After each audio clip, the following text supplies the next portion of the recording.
Hey everyone, it's Yuka here, and welcome back to Flashback. This was the final week of the spring split ahead of playoffs, and stakes couldn't be higher, so let's get straight into the action. Misfits' playoffs' hope were hanging by a thread, and they had to defeat Splice to keep that dream alive. Misfits started well, but Baron was their downfall once again, as a fight broke out. Humanoid kept the front line busy, keeping Kabe free to clean up. Splice secured Baron, but Misfits continued to push, picking off Vizichachi and threatening a base race in a smart move. However, Kabe was just too strong and refused to go down despite Misfits' best efforts. The Dane ripped through his opponents, killing Misfits' playoffs hopes. Then, Rogue had the chance to ruin SK's chances of a playoff spot. Rogue started off well when Kikis found a perfect gank onto Pyrion, knocking him straight into Senkux's stun for an easy kill. Kikis was on a roll, and not even Crownshot could stop the Polish jungler from earning another 2 kills. However, Crownshot managed to get into the late game, by which point he was godlike and was able to earn his team a crucial victory. Crownshot goes godlike and he's just got the free reign to open up with the Gatling guns. Did caught out as well. EQ shut down. Did dies to the minions, and maybe with that the hopes of Rogue winning this game. I think we don't deserve playoffs if we play like this. Then, it was the match of the century, as Fnatic looked to lock in their playoff place against their greatest rivals G2, who had subbed in Promiscu for the injured Mickey. Rekkles was on a mission, and after preventing Jankos' Baron steal, he dodged the Petrifying Gaze to take down Promiscu. Rekkles dodged the Petrifying Gaze from Perks! He stared the other AD carry right in the eyes and said, "Get the hell back to mid lane!" Despite playing with a sub, being 8k behind, and having every inhibitor down, G2 just wouldn't quit. They snuck Baron before Wunder picked up a tremendous triple kill, and still found the time to TP and save the Nexus. G2 were back in the game, and Wunder was the hero once again as his Realm Warp at Elder Drake helped his team find a miraculous teamfight.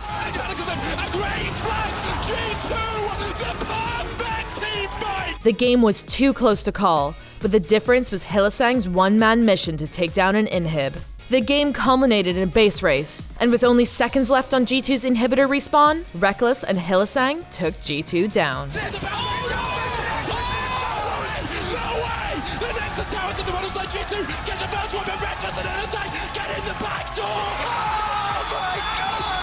Next, it was Excel's turn to play spoiler by denting Vitality's hopes of second place. Excel had controlled the early game well, but a smart lane swap by Vitality worked wonders with Cabochard and Jizuke both killing their new lane opponents. Still, Excel maintained control, and a stunning combo by Special and Kadriel resulted in their team finding 4 kills and a Baron buff. It was one-way traffic as Jessica went on a killing spree inside Vitality's base, giving his team a big win and hope for summer.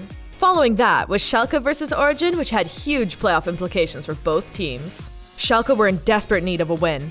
Perhaps too desperate, as they overextended from Mithy, allowing Patrick to snipe Memento while Afari found himself a double kill. It was typical Origen as they controlled the game, and eventually finished when Patrick flashed forward from Memento before the rest of his team moved in for the cleanup. They're flashing forward, that's Death's Hand, another one gonna go down, double for Nuke Duck, a third coming in for Patrick. Smiles on the faces of the OG coaching staff as they barrel through this base. Then, it was make or break time for the LEC teams who returned to the studio for the final day of spring ahead of playoffs. Kicking off day 2 was G2 and Misfits playing for Pride. Wunder was performing brilliantly once again as he survived a 2v1 tower dive and killed Maxlore in the process. Still, Misfits had a point to prove, and Febiven was in top form as he took down Caps while Maxlore narrowly survived. And Caps gets taken out with Unleashed Power, Maxwell sidesteps as well. Jankos can't chase any further. And then, Gorilla showed why his Alistar is so feared as he turned on G2 with a triple knockup, with Maxlore ready to capitalize. Misfits were surprisingly clinical as Hansama jumped onto Perks before Febiven finished him off, leaving G2's base ripe for the taking. Then, Shelka looked to defeat Rogue, which would guarantee them at least a tiebreaker for playoffs. It was Kikis' birthday, but the only thing Memento wanted to gift him was an early grave, as the Swede picked up first blood. Both teams were trading kills, but Upset was the difference maker as he found 3 kills to earn Shelka a much-needed win. I was at my lowest point and we lost against Excel, which was kind of important to make playoffs and stuff. So I think I was just really hard on myself. That win meant that SK would have to upset Vitality in order to force a tiebreaker, otherwise their playoff dreams were over. With everything on the line, SK threw all they had at Vitality in the early game, and Mowgli's sacrifice was in vain as Jizuke still died under his tier 2 tower. You Mowgli, why would you step forward? In the end, buys time for his mid laner, but Jizuke is dead too. Jizuke was having an awful time, and even forgot about Rek'Sai's ult changes. You can't flash that! It's in the patch notes! SK found an ace, as Crownshot Imperium's hard work earned their team the fastest game in LEC history, making a statement ahead of their tiebreaker game. Next, Origen looked to put themselves in a position for second place with their game against XL.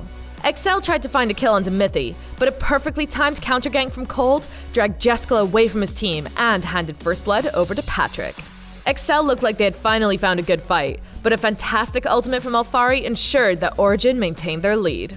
Origen waltzed into XL's base and aced them with ease, taking them one step closer to Rotterdam. If I would have another title shot, that would be amazing, and I think we can actually win it. Following that, a win for Splice would force Origen into a tiebreaker for second, while Fnatic could take third and choose their first round opponent. Fnatic's early plans paid off again, as Brox's gank gave Reckless a double kill at level 1. Draven running for his life, it's nightmare scenario for Splice! Splice found a way back into the game when they caught out 3 of Fnatic in the top lane, but unfortunately, Reckless's 1k bounty went onto Norscarin instead of Kobbe. Reckless was still far too strong, as his 3 kills took Fnatic to third, completing his teammates' remarkable recovery from the early season. Then, closing out the day was a tiebreaker for the final playoff spot as Shelka and SK clashed in a do-or-die battle. Ignar was back on his signature Thresh pick, and he lanterned Memento in for first blood. However, Crownshot continued his tremendous form as he leapt into Shelka and picked up an explosive quadra kill to turn the tables. That's the quadra for Tristana! Shelka were out of answers and out of time, and they looked for a 4v5 fight, but SK still came out on top and booked their place in the spring playoffs. At the end of the spring split, G2 and Origen are on their way to Rotterdam, with Fnatic, Splice, Vitality, and SK hot on their heels. It's not too late to join them either, as you can secure your tickets today at eu.lollysports.com/Rotterdam. And if you want to relive the best moments of the season, head on over to watch.lollysports.com and earn those in-game rewards in the process. The LEC returns on Friday, March 29th at 6 p.m. CET with a must-watch best-of-5 series between Fnatic and Vitality. You won't want to miss it.